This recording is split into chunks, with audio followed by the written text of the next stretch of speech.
बिस्मिल्लाहिर्रहमानिर्रहीम। अस्सलामु अलैकुम वरहमतुल्लाहि वबरकातुहू। उम्मीद करती हूँ तमाम देखने वाले खैर वाफियत से होंगे, अल्लाह ताला की रहमतों के साए में होंगे। उम्मीद है कि तमाम देखने वाले रमज़ानुल मुबारक की सआदतों से फैज़ याब हो रहे होंगे। तो मेरा उन्वान अहादीस नबी सल्लल्लाहु अलैहि वसल्लम मौजू चल रहा था रोज़े का बयान, जिसका हवाला बुखारी शरीफ की किताब। तो आज की हदीस है, हज़रत इब्ने अब्बास बयान करते हैं कि एक मरतबा रसूलुल्लाह सल्लल्लाहु अलैहि वसल्लम की खिदमत में एक शख्स हाजिर हुआ और अर्ज़ करने लगा कि या रसूलुल्लाह सल्लल्लाहु अलैहि वसल्लम, मेरी माँ का इंतकाल हो चुका है और उनके ज़िम्मे 1 महीने के रोज़े बाकी हैं। क्या मैं उनकी तरफ से इन रोज़ों की अदायगी कर सकता हूँ?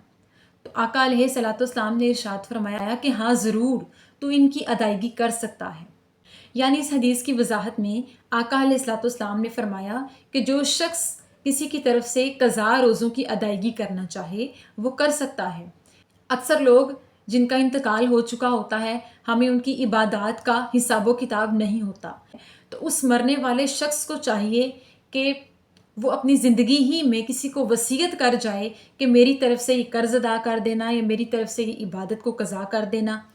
मरने वाले को मालूम नहीं होता कि उसे मौत कब आनी है, लेकिन अल्लाह पाक का हुक्म है, कुछ ऐसी इबादत हैं जिनकी कज़ा, जिनका इसाले सवाब बाद में भी किया जा सकता है, जिनको बाद में भी अदा किया जा सकता है। कोई शख्स, उस मरने वाले शख्स का कोई वली, दोस्त या उसका बहन भाई या उसके घर वाले उसकी तरफ से उसको अदा कर सकते हैं। कुछ ऐसी इबादत हैं कि मरने वाले के घर वाले उसे अदा कर सकते हैं। अक्सर हमें मालूम नहीं होता कि मरने वाले के ज़िम्मे कितनी नमाज़ें कज़ा थीं या कितने रोज़े कज़ा थे, कितने रोज़े उसने अपनी ज़िंदगी में रखे या छोड़े। तो अगर कोई शख्स जानता हो कि मरने वाला शख्स तो इतने रोज़े, अंदाज़न किसी को पता हो, किसी को मालूम हो कि ये जो शख्स मरा है या मेरा फ़लाँ रिश्तेदार या माँ बाप या बहन भाई में से जो कोई इंतकाल कर गया है, उसके ज़िम्मे तो इतने रोज़े बाकी थे, तो उस जानने वाले को चाहिए कि वो उसकी तरफ से अदा कर दे, या फिर जो अपने रोज़े रखे उनका सवाब अपने मरहूम को पहुँचा दे। अल्लाह पाक उसकी अदायगी कबूल फरमाएगा, क्योंकि अल्लाह पाक का हुक्म है कि जो कोई शख्स अपने मरहूमीन के लिए नेकी का अमल करता है, अल्लाह पाक उसे कबूल फरमाता है।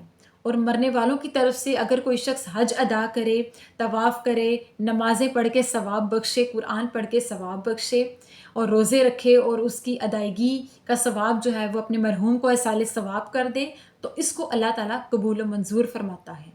अल्लाह ताला से दुआ है कि अल्लाह पाक हमें सही मानों में दीन का आमिल बनाए, सही मानों में सच्चा पक्का मुसलमान बनाए, नमाज और रोज़े रखने की तौफीक अता फरमाए। अल्लाह पाक हमें ज़्यादा से ज़्यादा नेकियां करने वालों में से बनाए। आमीन सुम आमीन। शुक्रिया।